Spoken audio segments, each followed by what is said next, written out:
Bapak Ibu Saudara-saudari, sahabat-sahabatku yang terkasih dalam Tuhan, marilah pada kesempatan ini kita kembali lagi mempersiapkan sedikit waktu kita mendengarkan sabda Tuhan yang kita ambil dari penginjil Matius bab 20 ayat 20 sampai 28. Permintaan Ibu Yakobus dan Yohanes, bukan memerintah melainkan melayani. Maka datanglah ibu anak-anak Zebedeus serta anak-anaknya itu kepada Yesus, lalu sujud di harapannya untuk meminta sesuatu kepadanya. Kata Yesus, "Apa yang kau kehendaki?" Jawabnya, "Berilah perintah supaya kedua anakku ini boleh duduk kelak di dalam kerajaanmu, yang seorang di sebelah kananmu dan yang seorang lagi di sebelah kirimu." Tetapi Yesus menjawab katanya, "Kamu tidak tahu apa yang kamu minta. Dapatkah kamu meminum cawan yang harus kami minum?" Kata mereka kepadanya, "Kami dapat." Yesus berkata kepada mereka, "Cawanku memang akan kamu minum, tetapi hal duduk di sebelah kananku atau di sebelah kiriku, aku tidak berhak memberikannya. Itu akan diberikan kepada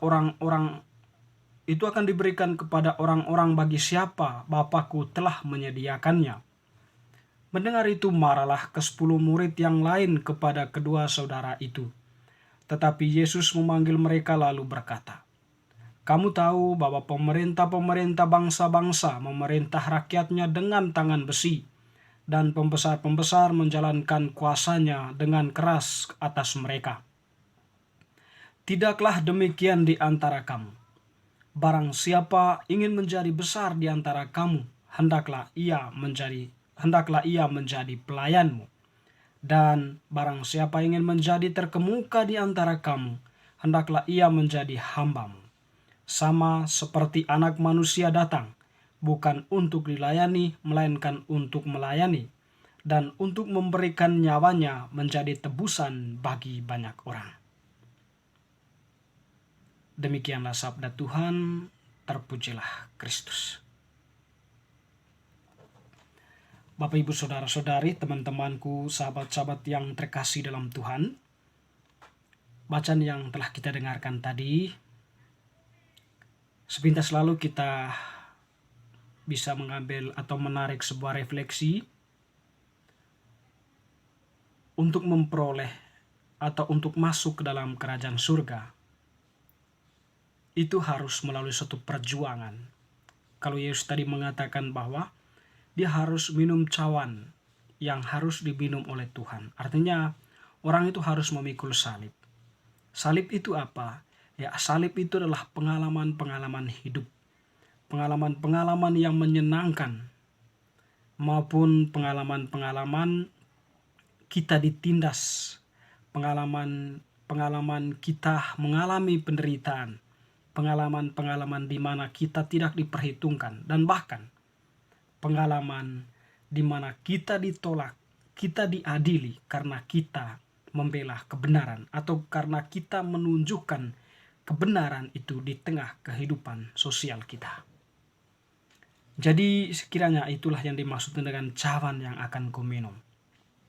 Tetapi lebih dari itu, Tuhan atau bacaan ini menampilkan kepada kita bagaimana seharusnya seorang pemimpin dalam menjalankan tugas kepemimpinannya. Jadi seorang pemimpin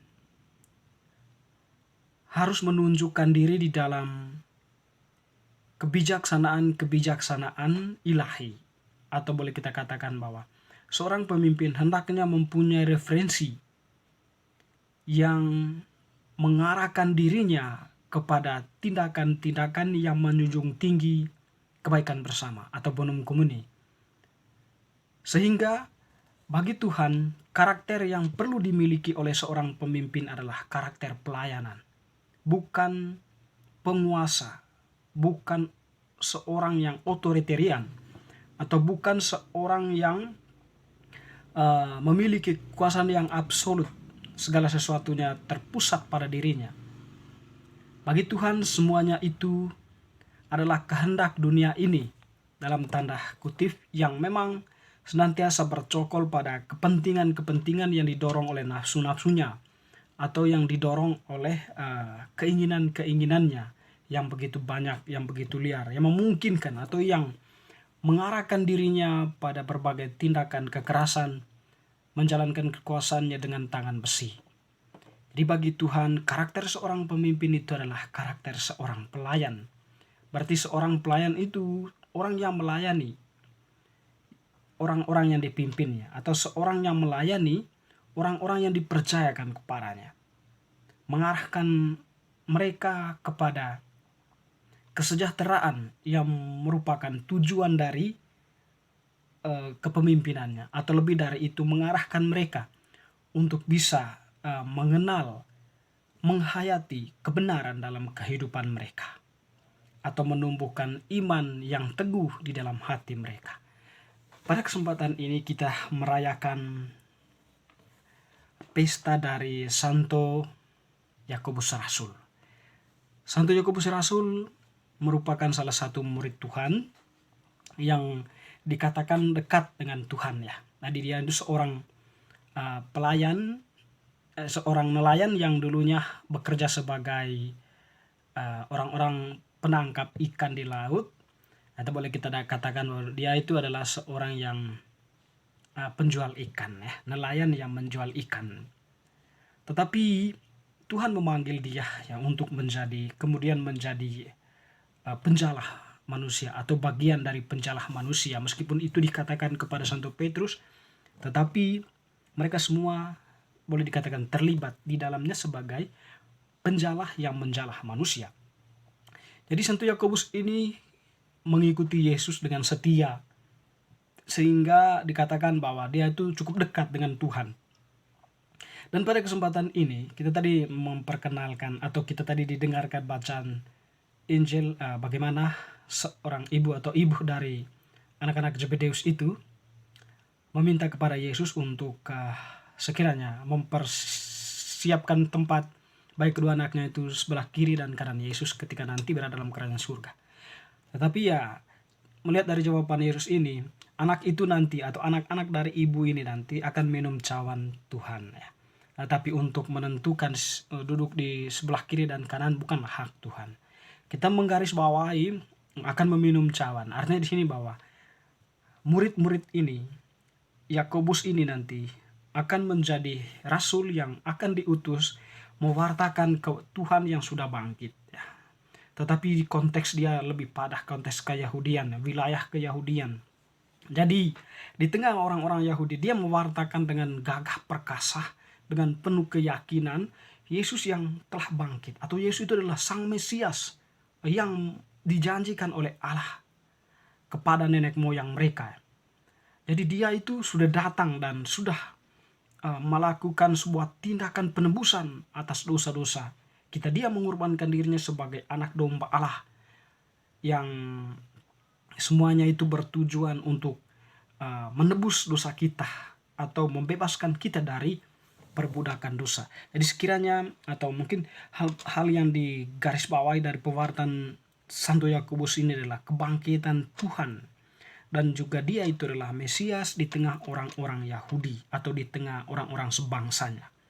Jadi dengan gagah perkasa dia mewartakan Yesus yang bangkit itu, dan dia itu adalah Mesias yang dijanjikan Allah kepada nenek moyang mereka. Tentu berhadapan dengan orang-orang Farisi, orang ahli-ahli Taurat yang dulunya membenci Yesus, juga mendengarkan pewartaan Yakobus itu, Santo Yakobus, sehingga mereka pun juga merasa bahwa Yakobus ini perlu disingkirkan, ya. Sehingga dia menangkap mereka, lalu kemudian istilahnya itu mendorong beliau dari hubungan bait Allah, sehingga dia menembuskan nafas terakhirnya. Tapi yang menarik dari kisah ini adalah kesetiaan Santo Yakobus, ketekunan atau imannya yang teguh kepada Tuhan, kepada Yesus yang bangkit, atau Yesus yang adalah Mesias. Dia mewartakan kebangkitan Tuhan itu sebab dia sungguh-sungguh percaya bahwa Yesus itu adalah Tuhan. Karena dia sudah mengalami sekian banyak pengalaman bersama Yesus, pengalaman kemesiasannya, pengalaman tindakan-tindakan mujizatnya sebagai Allah dan juga sebagai manusia. Oleh karena itu dia dengan gagah dan perkasa memberitakan Yesus yang bangkit itu. Teman-teman, Bapak Ibu, Saudara-saudari, semoga bacaan hari ini dan pengalaman Santo Yakobus Rasul ini memberikan teladan iman untuk kita untuk terus bertahan dalam iman, mencintai kebenaran, dan semakin mendekatkan diri dengan Tuhan. Amin.